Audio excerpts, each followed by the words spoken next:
There's no feeling more intense than starting over. If you've broken your Scratch project moments after you've shared it, as I have, or you've spent hours working on a project only to notice too late that one of your sprites has unexplainably gone missing. If you've made use of that difficult to name thing of thing block within the sensing category, amazingly useful but capable due to a Scratch bug of leaving you crying as it dumps all your scripts in one big unordered heap. If you've made real progress coding a game over the course of the week, only to come back the next day to discover you weren't even logged in, nothing has been saving. Starting over is harder than starting up. If you're not ready for that, like if you've already had a bad day at school, then what you're about to go through may be too much. Feel free to go away and come back. I'll be here. Alright, thanks for coming with me on this trip. I'll understand if you need to take a break at any point. Just find a safe place to stop and remember to pause the game by pressing P. On Scratch you can find loads of remixed or reimagined recreations of existing games. And with good reason. George Bernard Shaw said, "Imitation is not just the sincerest form of flattery, it's the sincerest form of learning." This game is a recreation of a game that came out in 2017, titled Getting Over It with Bennett Foddy. That game in turn was a homage to a free game that came out in 2002. Both games involved dragging yourself, using a hammer, up a mountain assembled from assets and objects sourced from many other games. It seems appropriate then that, when trying to recreate Getting Over It in Scratch, that we should construct our mountain from the same assets used in literally millions of Scratch projects, the unmistakable contents of the Scratch costume library.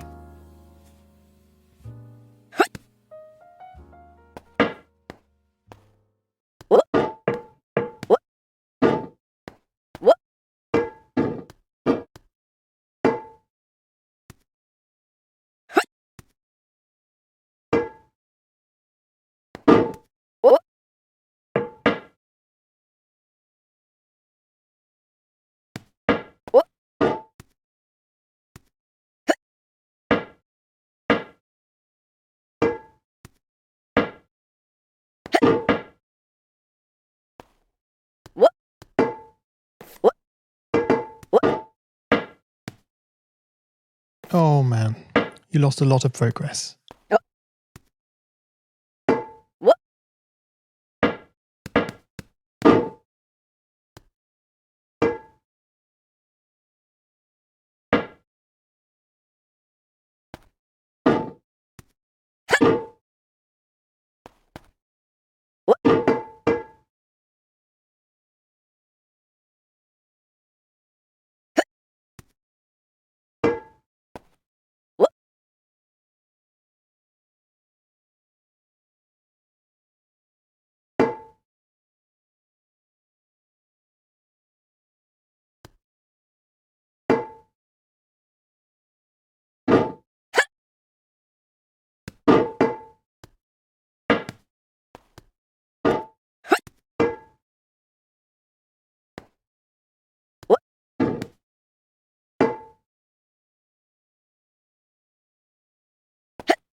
Unlike Unity or Unreal, Scratch does not provide you with a built-in physics or 3D rendering engine. It has no state-of-the-art debugger. You can't even pause your scripts. We are forced to program old school. Our experience capped at 30 frames per second on a 480 by 360 pixel stage. But these very restrictions force us to experiment, to think out of the box, to grow as developers as we become masters of all things Scratch. And let's not forget, what we lack in technology, we make up for in community. This fantastic bunch of budding software engineers, building, learning, creating, playing, remixing. As diverse a group of people as the very Scratch assets we now so skillfully attempt to ascend.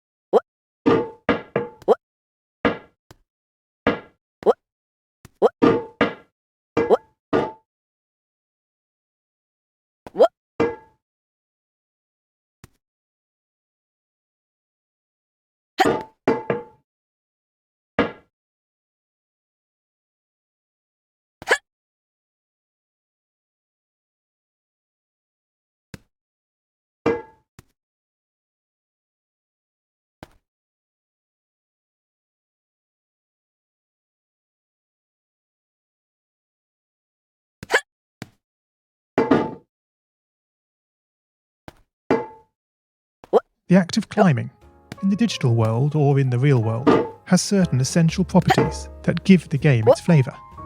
No amount of forward progress is guaranteed. When you start getting over it, you're standing next to a dead tree, which blocks the entire rest of the game. You prod and poke at it, exploring the limits of your reach and strength, trying to find a way up. When starting a new Scratch project, that initial blank slate is both refreshing and at times a little scary. Wouldn't it be great if we could travel forward in time and review our finished projects to see how well they turned out? I certainly wish we could. The real draw of coding, what gives it that special zing, is the challenge of accomplishing something you've never done before.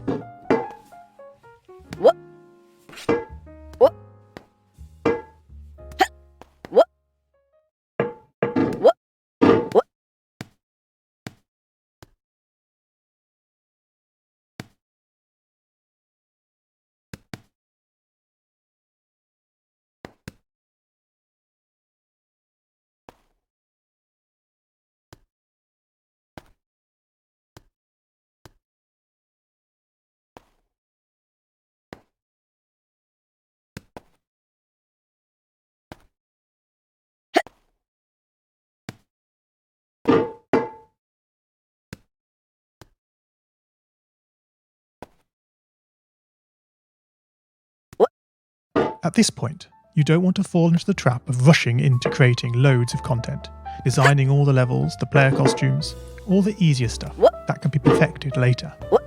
No, before all that, you need to prod and poke that tree. That is, understanding the coding difficulties you're expecting to face and try out any ideas to solve them. You may not be able to time travel, but at least this way you can get a good idea of how well your project is likely to go, and potentially save yourself a lot of time.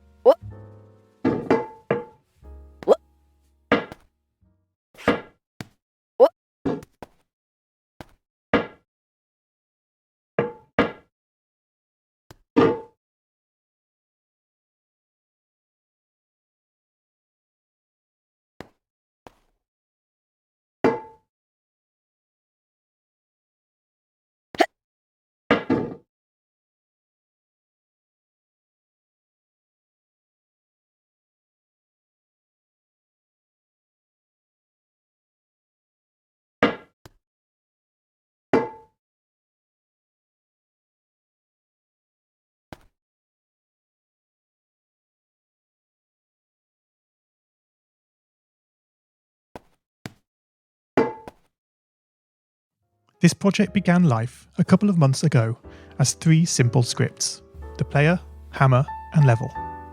I spent no time on the art, just using ScratchGat and a few rectangles drawn in the sprite editor.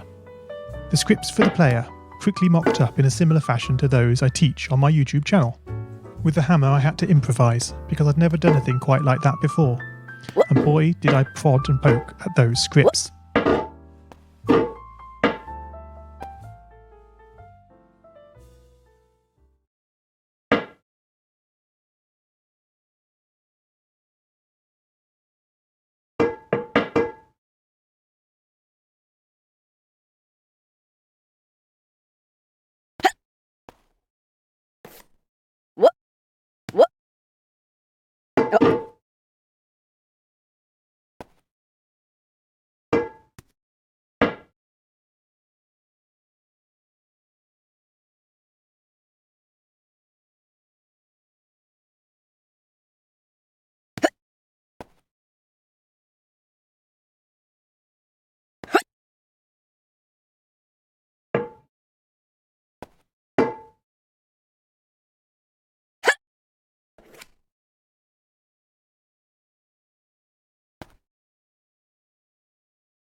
What I had imagined and the results I was achieving were hard to reconcile.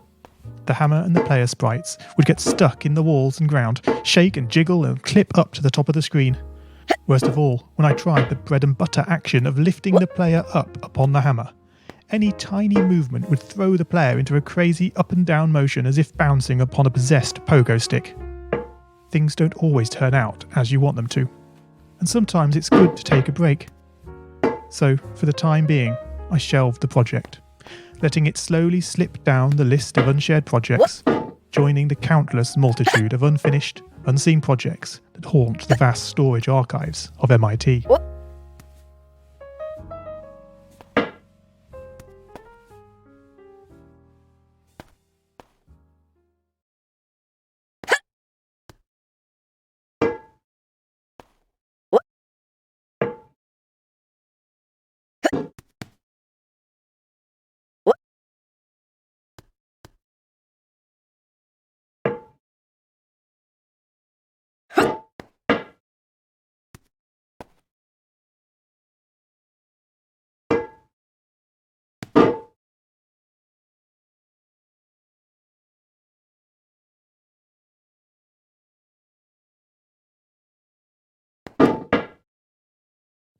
Have you, as you've been playing this game, stopped to wonder how you can balance on a hammer that is held out to one side?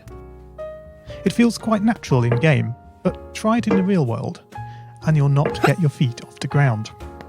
No, this game is bending the rules of physics. Although I was not actively working on the project, the desire to code the game and solve the initial problems constantly played on my mind. Finally, I decided to give it another go.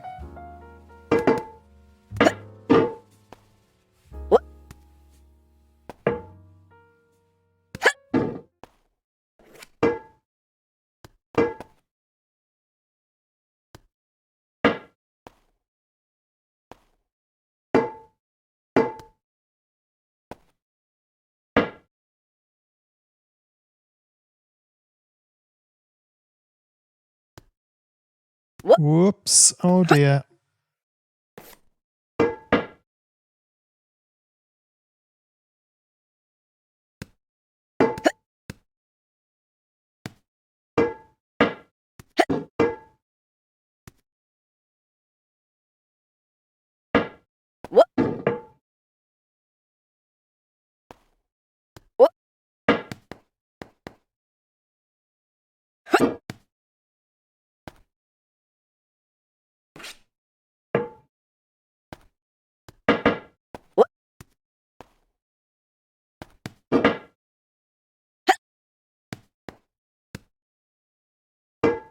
Oh no.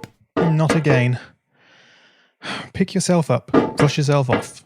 Back up you go.